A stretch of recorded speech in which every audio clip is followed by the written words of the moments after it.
எங்கள் அம்மா இருக்க நாதாம்மா உன் புள்ள குமாருமா. நான் படித்து பெரிய போலீஸ் அதிகாராகனு நீ ஆசைப்பட்டேன். ஆனால் நான் போலீஸ் ஸ்டேஷனில் கொலைகாரன் நிற்கிறேன். இதுக்கெல்லாம் யார் காரணம் தெரியுமாவா? நீதா. சின்ன வயசுல நான் பயலாத பிள்ளை எதை கேட்டாலும் நீ வாங்கி கொடுப்பேன். ஏன் எது கெடுக்கூட நீ கேட்க மாட்டேன்.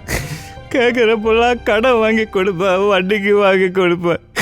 ஆனால் என்னடா பண்ணுற பணத்தை ஒரு வார்த்தை கூட கேட்கலம்மா. அந்த பணத்தெல்லாம் வச்சுட்டுடா பாய் ஃப்ரெண்டு கேர்ள் ஃப்ரெண்டு ஜாலியாக சுற்றுறம்மா. அப்போதான் தப்பான பசங்களை சேர்ந்து போகிற ஊசி கடுவாயிட்டம்மா.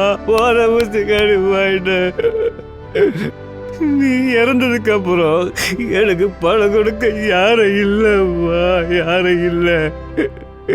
காசு ஓடும், போத ஊசி போடணும். பைத்தியம் பிடிக்க போல. அப்பதான் ஒரு ஆண்டி ரோட்ல போயிருந்தாங்க. அவங்க தாலி அறுத்த பாவிடா. அன்னிலேருந்து சின்ன திருட்டா பண்ணி பெரிய திருடனாய் கொலைகாரன் நிற்கிற. அம்மா நீ என்ன கண்டிக்க நேரத்தில் கண்டிக்கவே இல்லையாம்மா, விட்டுட்டேன்.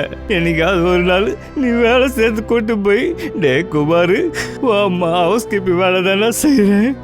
உன் அம்மா சம்பாதிக்கிற ஒவ்வொரு ரூபாயும் உன் அம்மாவுடைய ஒவ்வொரு சொட்டு ரத்தம் சொல்லி என் புத்தியில புரிய வச்சிருந்தா நான் இப்படி தப்பு பண்ணியிருக்க மாட்டேனம்மா. அம்மா போலீஸ்காரங்க அடிச்சுட்டாங்கம்மா. எட்டி கல்லு உதச்சிட்டாங்கம்மா. அம்மா வலிக்குதும்மா, நான் மடியிலேயே படுத்து தூங்குறேம்மா.